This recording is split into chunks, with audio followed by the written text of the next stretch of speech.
Việt Nguyễn mến chào cô chú cùng anh chị em.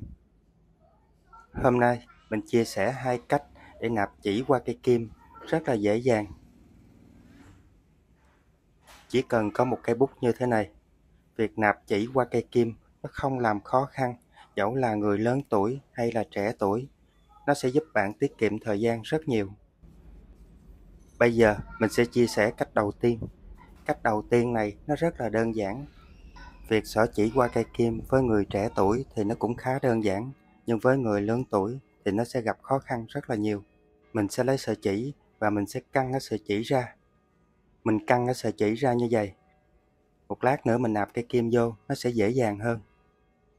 Bước tiếp theo, mình sẽ đặt sợi chỉ vô trong lòng bàn tay, y như là Việt Nguyễn đang làm nha. Lúc đầu mình kéo căng cái sợi chỉ á, bây giờ sợi chỉ nó rất là thẳng. Mình nạp cây kim vô dễ lắm. Bây giờ mình sẽ đặt cây kim xuống và mình ấn mạnh xuống. Mình sẽ chà cái sợi chỉ. Mình chà cái sợi chỉ như vậy, tự động sợi chỉ nó sẽ luồn vào cây kim. Anh chị em mình thấy cái cách này nó có nhanh chóng không nè? Mình chỉ cần kéo cái sợi chỉ thẳng ra thôi.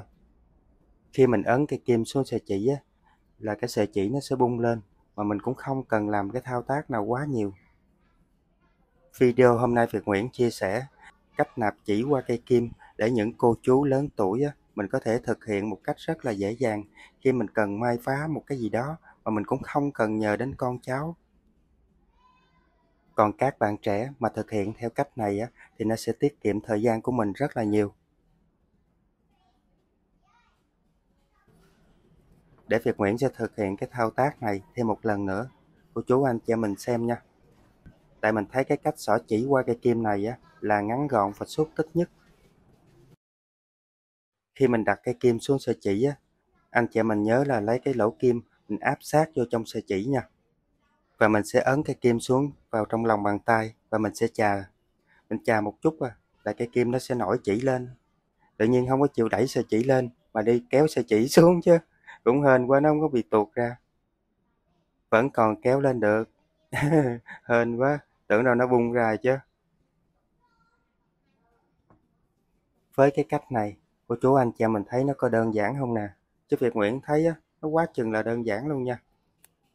Cô chú anh chị em mình lớn tuổi, khi mình cần may vá, mình làm theo cách này là mình không cần nhờ đến con cháu luôn. Và bây giờ đến cách thứ hai.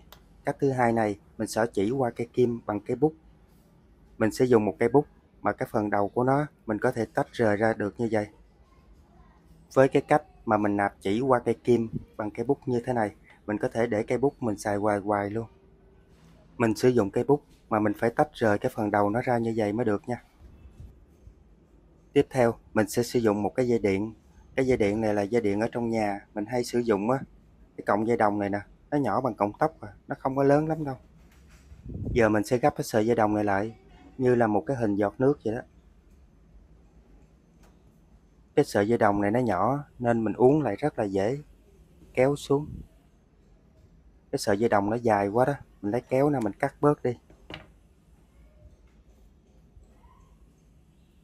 Giờ mình lấy cái phần nắp ở bên trên cái viết á, cái mũi nhọn, mình luồn vô trong cái sợi dây đồng. Mình luồn nó lên như vậy, nó y như cái hình giọt nước vậy. Cái phần dây đồng ở bên dưới nè, mình bẻ nó qua hai bên để nó chịu lực lại. Khi mình vặn cái viết vô á, nó không có bị tuôn. Giờ mình lấy cái phần thân cái viết bên dưới á, mình vặn vô, mình trả nó lại vị trí ban đầu, y như là cái viết vậy. Cái phần dây đồng nó còn dư một khúc như vậy nè, mình lấy cây kéo mình cắt nó đi. Mình để nó dài quá, nó đâm vô tay của mình. Bây giờ mình đã có một cái sản phẩm nạp chỉ qua cây kim mà không tốn bất cứ đồng nào. Anh chị mình sẽ điều chỉnh cái hình giọt nước này cho nó nhỏ lại, để một lát nữa mình luồn cây kim vô cho nó dễ dàng, nó không có bị vướng lại. Nếu cô chú anh chị mình xem video thấy thích thì cho Việt Nguyễn xin một cái đăng ký và một cái like, vì điều đó là động lực để mình có thể ra nhiều video tốt nhất. Bây giờ mình sẽ lấy cây kim mình luồn qua cái dây đồng. Ở đây mình sử dụng cây kim mai tai mà mọi gia đình đều có đó, chứ không phải là dùng cây kim to đâu. Má của Việt Nguyễn ở trên Đồng Nai, năm nay cũng 80 mấy tuổi rồi, mắt mũi thì nó cũng lèm nhèm rồi, đâu có thấy đâu. đâu có xỏ chỉ qua cây kim được. Mình cũng làm theo cái cách này nè, để dành cho má. Má muốn may phá gì á là tự làm hết à, không có kêu tới ai luôn á. Cô chú anh chị em mình thấy luồn cái sợi chỉ qua cây kim theo cái cách này á, nó có hiệu quả không nè? Chỉ là một cây bút, thường khi mình sử dụng xong thì mình hay vứt đi, nhưng mình đừng vứt đi vội, vì đôi khi nó sẽ giúp cho mình lợi ích trong cuộc sống hàng ngày rất nhiều. Và video hôm nay Việt Nguyễn chia sẻ cách nạp chỉ qua cây kim một cách dễ dàng. Đến đây cũng tạm kết thúc. Mến chúc tất cả các bạn và gia đình thật nhiều sức khỏe và bình an. Việt Nguyễn xin chào và hẹn gặp lại tất cả các bạn ở video kỳ tới.